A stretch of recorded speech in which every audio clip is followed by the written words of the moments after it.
Alright guys, welcome back. Central Florida Prepper here.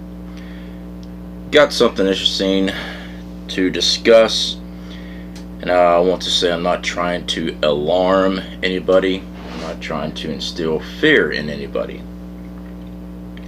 Some of you may know, others might not.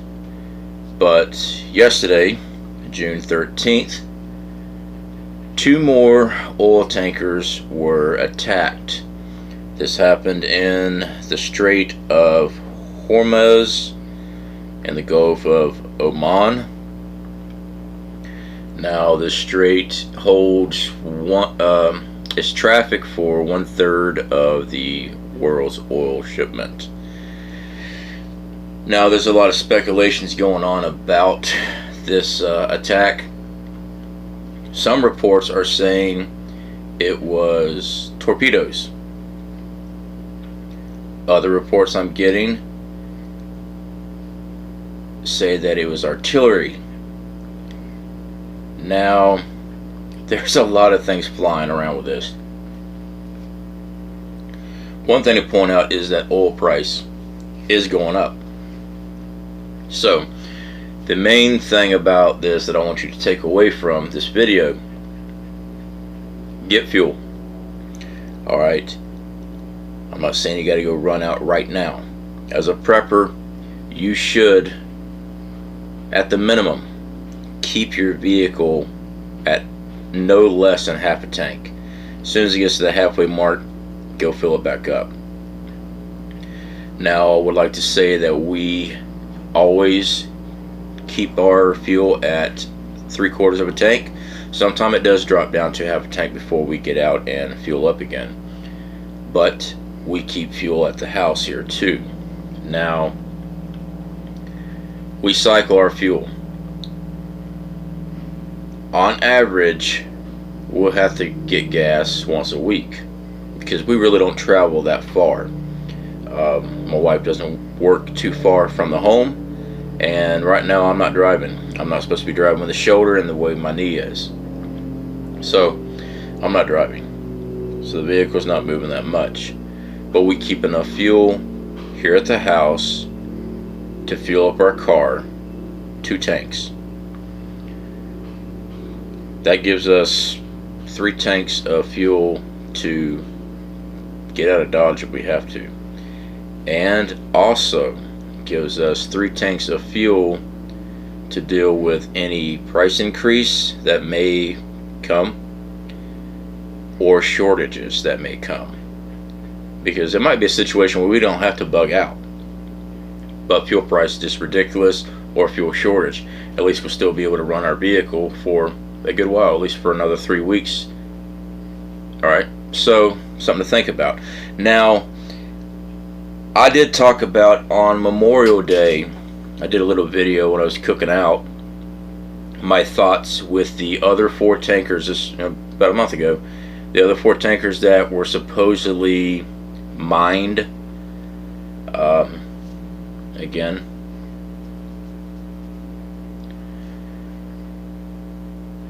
this is the 2nd incident in a month. Of course, Iran is denying it. We have a lot of government officials pointing their finger at Iran, saying that they are behind it, or a faction that is funded by Iran are behind this. Many are saying that it's the Republican Guards of Iran. I just watched a CNN report, and I don't like CNN, but I keep watching different news feeds. Alright, I want to see where everyone else is coming from and make my own decision. But they're pushing that the Iran Revolutionary Guard, I think that's what they're called, has the capabilities and knows the tactics for doing this type of strike. Sounds like a freaking playbook to me, pre-scripted.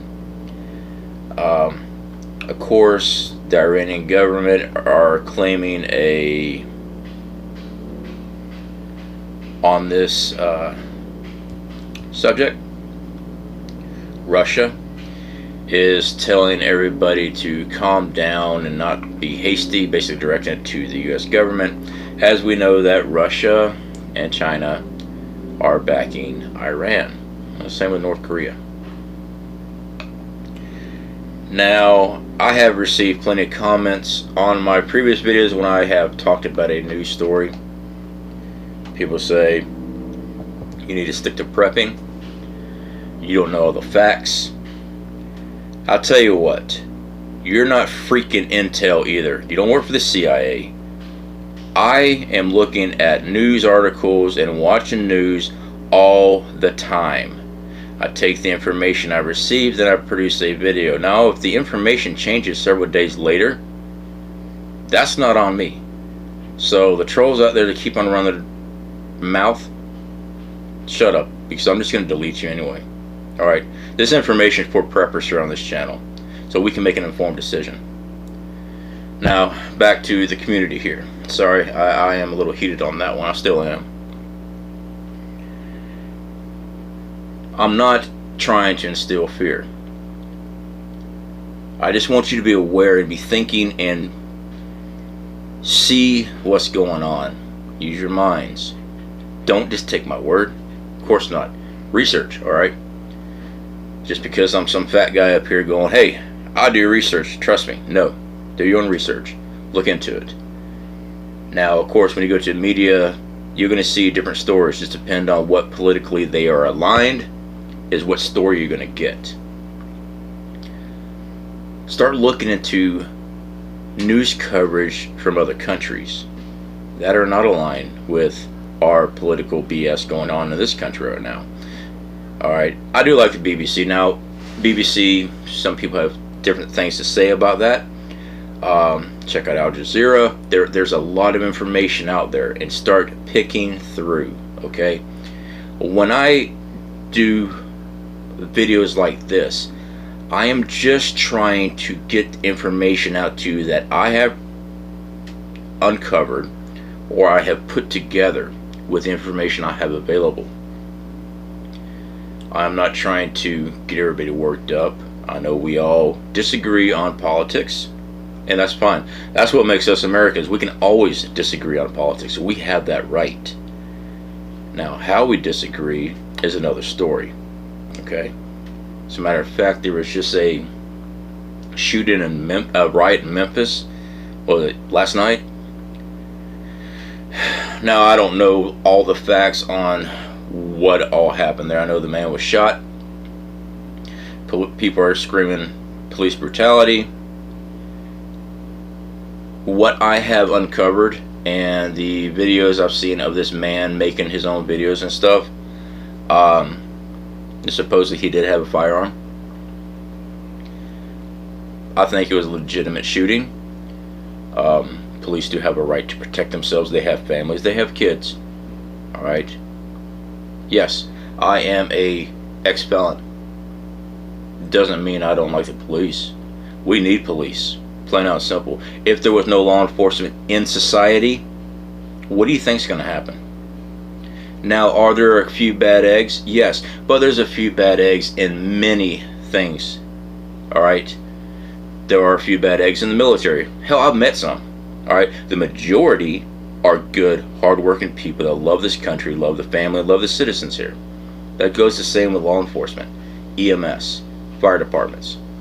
There is always going to be a bad egg in a mix. Alright? Now, back to fuel. I talked in the past, we use 5-gallon jugs. We also use the 1-gallon jugs. The reason why I use the 1-gallon jugs is it's just easier. I can just pour, especially with my shoulder right now, it's just easier to use a 1-gallon, fill up the car.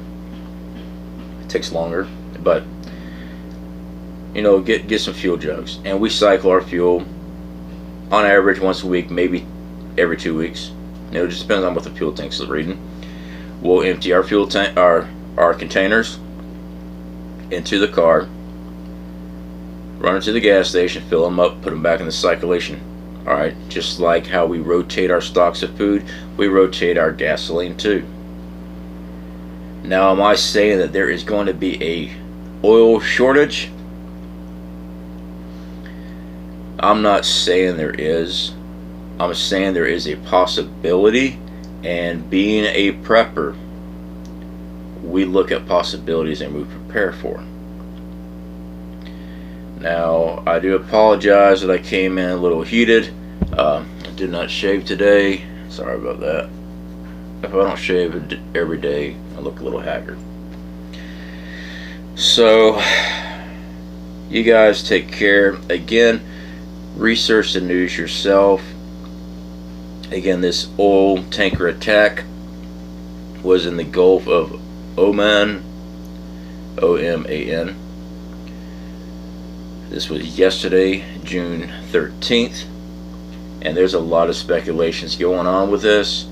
So, research yourself, make an informed decision. As a prepper, as a preparedness community, we should always look at things like this and stock. Alright? Have things available so that when the strain hits the cities, the country, we as preppers are able to skip out on that initial downfall, pretty much. Gives us opportunity to prepare for other things and not be so stressed out. Alright. Anyway, guys, y'all take care. I hope this video was informative. Again, I wasn't trying to scare anybody, but I just figured y'all needed to know. Y'all take care. See y'all later.